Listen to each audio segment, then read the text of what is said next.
안녕하십니까. 새벽 미장 바닥, SPI 575. 현재 제가 멤버십 분들한테 추가적으로 더 분석해서 알려드리는 것들이 채권 기간 프리미엄 연구에서 알려드렸고요. SPI 575 잘 보세요. SPI 575. 이거 언제 말했냐고요?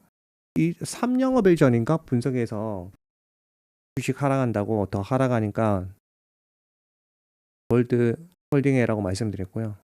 지금은 이제 VIX, TLT, QQQ, SPI, SPX, 애플, 엔비디아, 구글, 마소, 테슬라, UNH, SOX의 팔란티어, LHX가 뭐냐면 우주 방어 시스템 관련주예요. 퀀텀, 아이온, Q, EWI를 기준으로 한국의 코스피를 알 수가 있습니다. UEP를 기준으로 달러 방향성. 그 다음에 각종 뭐 TQQ는 기본이고요. 그 다음에 중국. 이건 원유고요. 옥시덴탈이고 알리바바, 골드, 원유, 그 다음에 핵, 우라늄. 우리는 핵도 다 알고 있었어요. 그거 찌라시 나올 거 미리 다 알고 있었어요. 핵 관련 대장주, 컨스텔레이션 에너지, 구리, 천연가스 채굴 기업 ETF, MSDR이죠. IBIT로 비트코인의 그림을 알 수 있고, BITU로 비트코인 레버리지가 언제쯤 고점인지 알 수 있고요. ETHU로 뭐 이더리움 레버리지 어떻게. 그 다음에 반대로 숏 입장에서 그리고 SQQ, SOXS 뭐 이런 식으로 분석을 했습니다. 자, 보세요, 여러분. SPI 575를 잘 보세요. 여기 보시면 뭐죠? SPI 575 보이시나요? SPI 575. 네. 오늘 장전이 이번 주 바닥이었습니다. 이번 주 바닥이고, 똑똑하신 멤버십 분들 몇 분은 장전에 옵션 제가 오후 4시쯤에 오늘 보통 요즘은 오후 4시쯤에 보내드려요. 분석을 해서. 일일 옵션 분석해서 옵션 기간 사이트는 한 4곳 정도 분석을 합니다. 4곳 정도. 스큐까지 분석하고 뭐 델타 이런 거는 기본이고요. 최근에 스큐 분석을 조금 업그레이드 해서 알려드렸고요. 당연히 저는 저희 멤버십들한테 주가 오를 때마다 계속 팔아라고 말씀드렸고, 제 말 들으신 분들은 이번에도 감사합니다고 하겠죠. 볼 거 없어요. 이런 거 한두 번이겠습니까? 저는 미래를 미리 말을 하는 사람인데, 이번에는 재수 좋게 정확하게 내가 풍선 탁 그리고 바늘 그리고 버블 터지다 하고 재수 좋게 그 주가 빠져나올 수 있는 마지막 기회였다 라고 예측. 그럼 앞으로 어떻게 될 거냐? 환경에서 들으셨듯 포트폴리오 리밸런싱이 진행됩니다. 채권 금리는 결국 하락합니다. 채권 금리는 다가오는 주 월요일 쉬고 화요일부터는 채권 금리가 하락할 확률이 높아요. 채권 가격이 상승. 이렇게 되면 채권 금리는 다음 주 금요일까지 하락할 겁니다. 채권 금리는 하락한다. 채권 금리는 하락하고 5월이죠. 6월 언제쯤 채권을 팔아야 됩니다. 6월 언제쯤 채권을 팔아야 된다. 6월 언제쯤 채권을 팔아야 된다. 결국에는 이 채권 금리가 폭등을 해버립니다. 연 단위로 보면 채권 금리가 폭등을 해버려요. 그래서 채권은 중기적 개념으로 들고 가고 수익이 나면 옵션을 보고 거기를 타켓으로 해서 여기가 채권 매도 타이밍이구나, 차익 실현 타이밍이구나 우리는 예측을 할 수 있습니다. 그 부분이 되면 멤버십 분들한테 셀 버튼을 누르세요라고 말을 하겠죠. 그리고 트리거를 또 파악할 것이고,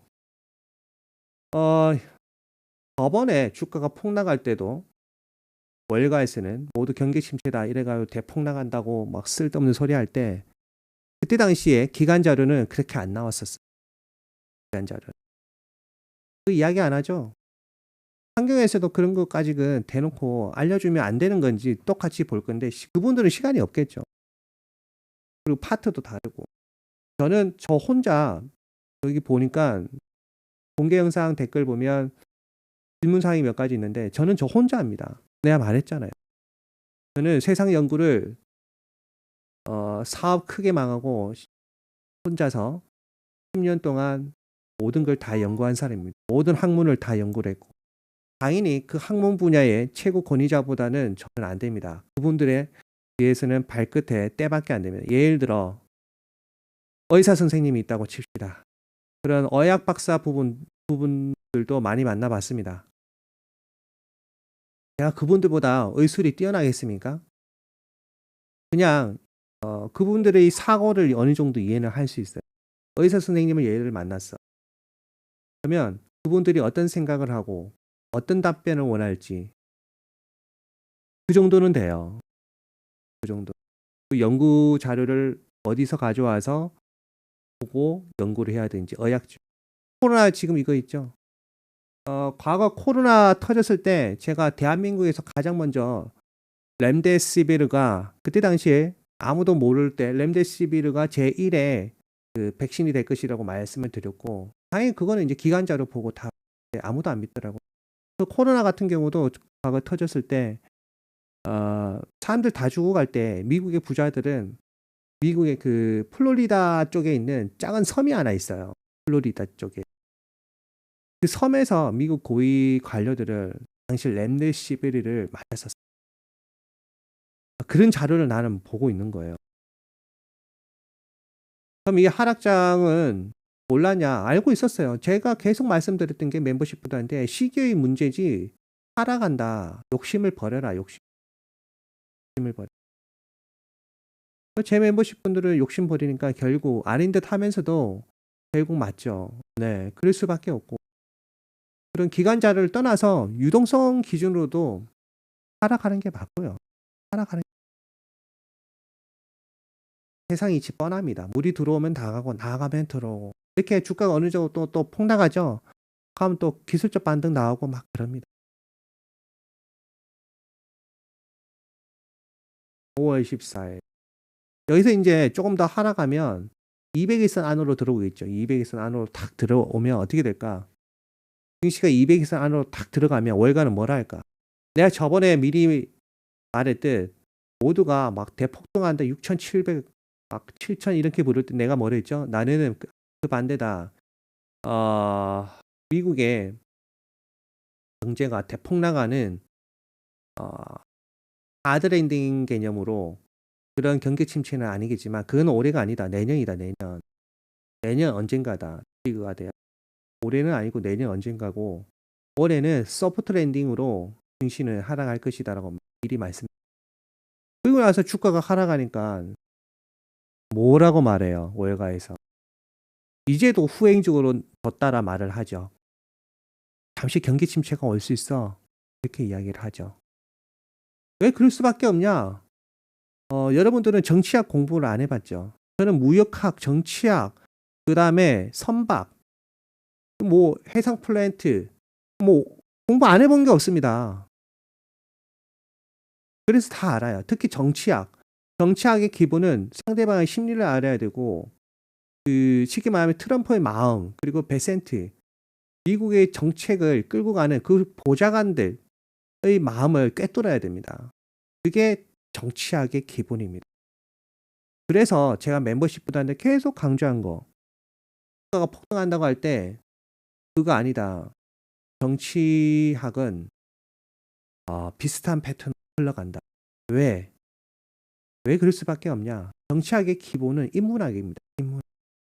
인문학. 트럼프 입장에서는 모든 걸 다 가지고 싶은데 최근에 중국한테 밀렸죠. 정치적으로. 밀리면서 결국 어떻게 할까요? 독서를 더 퍼부어야 되겠죠. 그리고 주가도 많이 상승했기 때문에 여러분들 계속 말했지만 주가도 많이 상승했기 때문에 어느 정도 어깨에 뽕이 들어갑니다. 뽕이. 주가가 폭락하면 그 뽕을 내리고 또 시장에 호재를 주는 당근을 내보여주겠죠. 지금 주가 지수 5,800이면 트럼프가 아직도 독서를 뿜어도 상관이 없는 단계예요. 5,800. 한 번 더 독서를 뿜으면 어떻게 될까요? 주가 지수는 200일선 안으로 들어오는 200일선 안으로 들어오면 시장에 악재는 알아서 나옵니다. 알아서 악재가 나옵니다. 그럼 어떤 악재가 나올까? 상식적으로.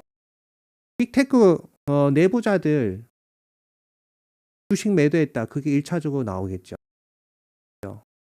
그리고 2차적으로 제가 멤버십 분들한테도 말했듯 정확하게 그 포인트에서 지금 악재가 쏟아져 나오고 있어요. 관세 관련 악재가 쏟아져 나오고 있고. 볼 거 있겠어요, 이거? 6월달 상승 가능할 것 같아요. 6월달 상승해도 잠시 상승했다가 또 폭락이야.